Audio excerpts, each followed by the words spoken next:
நீயாவது காசு கொடுத்துதான் இன்னொருத்திக்கிட்ட போகணும். நான் நினைச்சேன்னா காசு வாங்கிட்டே என்னால தெரியும். உன்னை மாதிரி ஃப்ரீயா உன்னை மாதிரி வந்து காசு கொடுத்து எனக்கு போகணும்னு அவசியம் இல்லை. காசு வாங்கிட்டு போவேன்.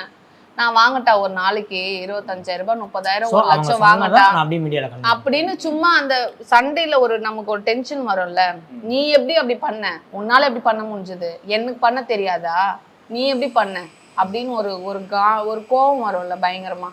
அதுல பேசுனத நான் உண்மையாவே அப்படிதான் பண்ணுவேன்ற மாதிரி அந்த சேனல்ல போட்டாங்க. அது நம்ம ஒண்ணுமே பண்ண முடியாது.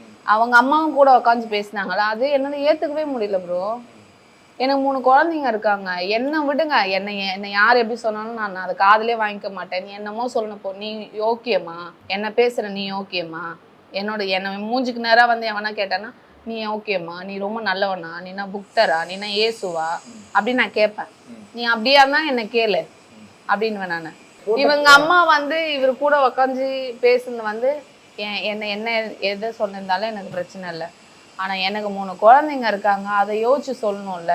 அவங்க ஃபியூச்சர் என்ன, ஒரு தாயை தப்பா சொன்னா அந்த குழந்தையும் அப்படிதான் அப்படின்னு தான் சொல்லுவாங்க. அதுதான் இவ்வளோ வருஷம் அதுதான் நடந்துன்னு வருது. அதை மாத்தவே முடியாது யாராலையும்.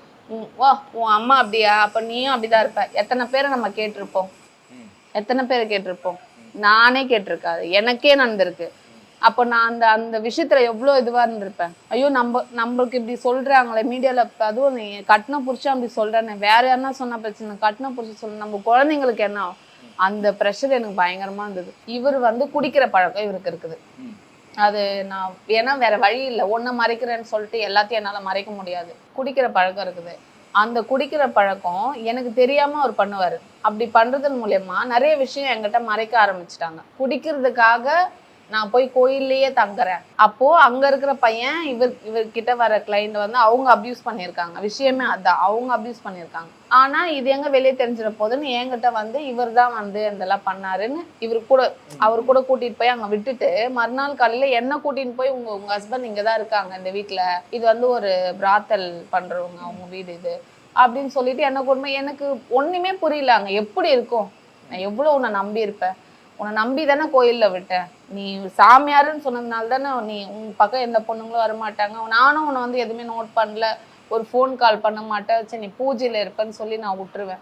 நீ எப்படி இந்த மாதிரி போய் ஒரு வீட்டுல போயிருப்பேன்னு எனக்கு எந்த அளவுக்கு அதிர்ச்சியா இருக்கு. நடந்தப்ப 2 பேரும் ஒருத்தர் பேசிக்கணும், எதுவுமே பேச முடியல. அந்த வீடியோலயே இருக்கும். நான் வீடியோ எடுப்பேன் அவங்கள. அப்ப வந்து நீ என்னத்துக்கு வீடியோ எடுக்கிற அப்படின்னு சொல்லி இவரு தட்டி விடுவார் போனை. அங்க கட் பண்ணதோட சரி. அதுக்கப்புறம் இவரை கூட்டு போய் நான் வந்து 4 அடி அடிச்சிருந்தேன், அதை நான் இல்லைன்னு சொல்ல மாட்டேன், நான் அடிச்சிருந்தேன். ஆனா இவங்க சொன்ன மாதிரி கட்டையை வச்சு அடிச்சு அதெல்லாம் வந்து இவங்க ஓவர் பில்டப். இவங்க அம்மாவும் இவரோ சொன்னது கட்டையை வச்சுலாம் அடிக்கல, ஒரு 4 அடி அடிச்சிருந்தேன். அது எப்படி ப்ரோ ஏத்துக்க முடியும்? இவரை நம்பி நான் 3 குழந்தைய பெத்து இருக்கிறேன், எப்படி ஒத்துக்க முடியும்?